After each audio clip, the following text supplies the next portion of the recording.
Hello, আসসালামু আলাইকুম সকলকে। আমি যুক্ত হয়ে গেলাম জামান আহমেদ। আজকে বেসরকারি শিক্ষক নিবন্ধন পদের নাম প্রধান শিক্ষক মাধ্যমিক বিদ্যালয়। এই পদের যারা পরীক্ষা দিয়েছেন তাদের প্রশ্ন আমরা সলভ করব। চলো কথা না বাড়িয়ে প্রশ্নে যাওয়া যাক। 1 নম্বর প্রশ্নে আছে, কার্সারের বাম দিক থেকে লেখা মোছার জন্য কোন কি ব্যবহার করতে হবে?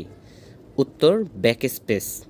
একটি প্রতিষ্ঠানের কম্পিউটার অপারেটর ভুলবশত একটি গুরুত্বপূর্ণ ডকুমেন্ট ডিলিট করে ফেলেছেন। কিভাবে উক্ত ডকুমেন্ট ফিরিয়ে আনা সম্ভব? আমরা সকলে জানি রিসাইকেল বিন থেকে রিস্টোর করে উক্ত ডকুমেন্টটি ফিরিয়ে আনা সম্ভব। উত্তর হবে রিসাইকেল বিন থেকে রিস্টোর করে। পরবর্তী প্রশ্ন, ডিজিটাল নথি নম্বরের ক্ষেত্রে কোনো মন্ত্রণালয় বিলুপ্ত হলে কোড নম্বর সংশোধন করে? এটি হবে জনপ্রশাসন মন্ত্রণালয়।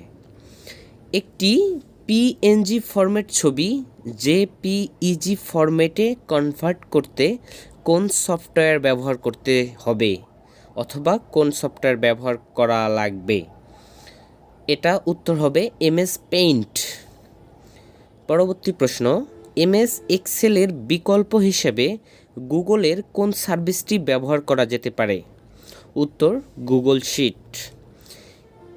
ইমেইলের ক্ষেত্রে সিসি এর পূর্ণরূপ কি? আমরা সকলেই ইমেইল করি এবং একটা ইমেল অ্যাড্রেস অ্যাড করার পর আরেকটা যখন অ্যাড করি তখন সিসি অ্যাড করতে হয়। এই সিসির পূর্ণরূপ হলো কার্বন কপি।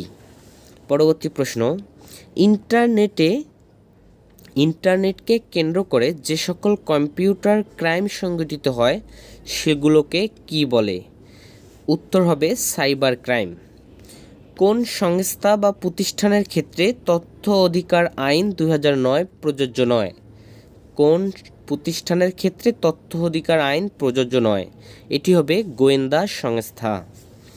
একটি শিক্ষা প্রতিষ্ঠানের বার্ষিক পরীক্ষার ফলাফলের ক্ষেত্রে পাস ফেলের অনুপাত দেখাতে কোন গ্রাফটি সুবিধাজনক? এটি হবে পাই চার্ট। পরবর্তী প্রশ্নে আসি আমরা। এলএমএস এর পূর্ণরূপ কি? এলএমএস এর পূর্ণরূপ হলো লার্নিং ম্যানেজমেন্ট সিস্টেম। কোন ভগ্নাংশটি লঘিষ্ঠ আকারে প্রকাশিত? এখানে অনেক কয়টি ভগ্নাংশ দেওয়া আছে এবং বলা হয়েছে কোন ভগ্নাংশটি লঘিষ্ঠ আকারে প্রকাশিত। উত্তর হবে 355/113। পরবর্তী প্রশ্ন, 11টি সংখ্যার গড় 60, প্রথম 5টি সংখ্যার গড় 58 এবং শেষ 5টির গড় 56 হলে ষষ্ঠ সংখ্যাটি কত? ষষ্ঠ সংখ্যাটি হবে 90। পরবর্তী প্রশ্ন, 12 জন শ্রমিক 3 দিনে 720 টাকা আয় করে। 9 জন শ্রমিক সমপরিমাণ টাকা কত দিনে আয় করবে? উত্তর হবে 4 দিনে। পরবর্তী প্রশ্ন, রহিম উত্তর দিকে 10 মাইল হেঁটে ডান দিকে ঘুরে 5 মাইল হাঁটেন, তারপর ডান দিকে ঘুরে 2 মাইল হাঁটেন। তিনি এখন কোন দিকে হাঁটছেন? এটা সহজেই উত্তর, একটু কঠিন, তবে এটি হবে দক্ষিণ দিকে। চলন চলিত চারিত্রিক আসাদ গেট কোন স্মৃতি রক্ষার্থে নির্মিত হয়? আমরা জানি 1969 সালের গণ আন্দোলন, এই স্মৃতি রক্ষার্থে আসাদ গেট নির্মিত হয়। জুলাই আগস্টের গণ অভ্যুত্থানের স্মৃতি রক্ষার্থে কোনটিকে জাদুঘরে রূপান্তর করা হয়েছে? উত্তর, গণভবন। কোন চুক্তির মাধ্যমে আন্তর্জাতিক আদালত প্রতিষ্ঠা হয়? উত্তর, রোম চুক্তির মাধ্যমে। সার্কের প্রথম সম্মেলন কোথায় অনুষ্ঠিত হয়? সার্কের প্রথম সম্মেলন ঢাকায় অনুষ্ঠিত হয়।